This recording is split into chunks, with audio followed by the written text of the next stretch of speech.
The Legend of Ergenekon.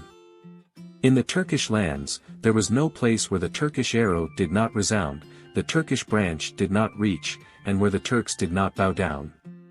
This situation aroused jealousy among foreign tribes. The foreign tribes united and marched against the Turks. In response, the Turks gathered their tents and herds, dug trenches around them, and waited. When the enemy arrived, the battle began. They fought for 10 days, and in the end, the Turks prevailed. Upon this defeat, the leaders and lords of the enemy tribes gathered at a hunting ground and discussed. They said, "If we do not deceive the Turks, our situation will be dire." At dawn, they left as if they were under attack, abandoning their possessions. The Turks thought, "They are exhausted and fleeing," and pursued them. However, when the enemy saw the Turks, they suddenly turned back, and the battle resumed. The Turks were defeated, and the enemy reached their tents. They looted their tents and possessions so thoroughly that not even a single black hair tent remained. They killed all the elders with their swords and took the young ones as captives. At that time, the leader of the Turks was Il-Kagan. Il-Kagan had many sons, and in this battle, all of his children except one died. This surviving son, named Kei, had just been married that year. Il-Kagan also had a nephew named Tokus Oguz, who managed to survive. Kei and Tokus Oguz became captives.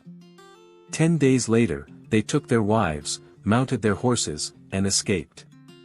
They returned to the Turkish land. Here, they found camels, horses, oxen, and sheep that had escaped from the enemy. They sat down and thought, "Enemies surround us from all sides. Let's find an unknown homeland in the mountains and settle there."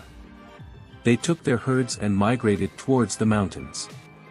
They reached a place with only one way, and that path was so steep that even a camel or horse would struggle to walk on it. If they stepped on the wrong spot, they would roll and shatter into pieces. In the land where the Turks arrived, there were rivers, springs, various plants, fruits, and game. When they saw such a place, they thanked the Almighty. They ate the meat of their animals in winter and drank their milk in summer. They wore their skins.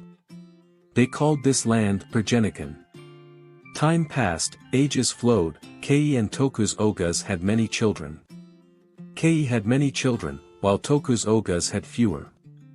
The children from Kei were called Kaits, and the children from Tokus were called Tokuzlers and Turokans. For years, the children of these two brave men stayed in Ergenekon, multiplied, multiplied, and multiplied. 400 years passed. After 400 years, they and their herds multiplied so much that they could no longer fit in Ergenekon. To find a solution, they convened a council. They said, "We heard from our ancestors that there are vast lands and beautiful homelands outside Ergenekon. Our homeland used to be in those places. Let's search the valleys between the mountains to find a way. Let's leave Ergenekon. Whoever is friendly to us outside Ergenekon, we will be friends with them, and whoever is an enemy to us, we will be enemies with them." Upon this decision of the council, the Turks searched for a way to leave Ergenekon but couldn't find one. Then a blacksmith said, "There is an iron mine in this mountain. If we melt its iron, perhaps the mountain will give us passage." They went and saw the iron mine. They filled the mountain with wood and coal from top to bottom, inside and outside.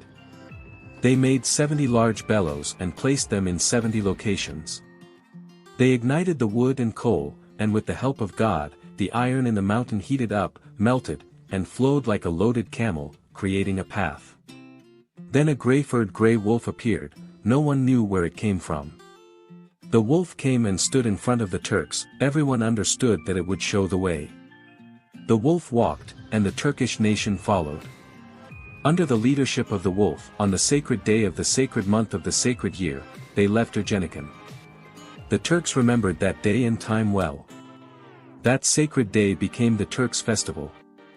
Every year, on that day, grand ceremonies are held. A piece of iron is heated in the fire.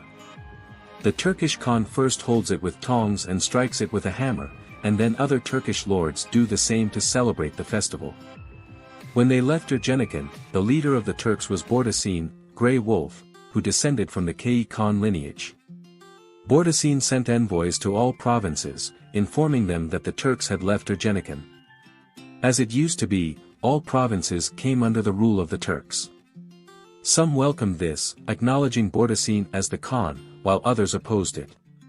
Wars were fought against those who opposed, and the Turks defeated them all, establishing the Turkish state in all directions.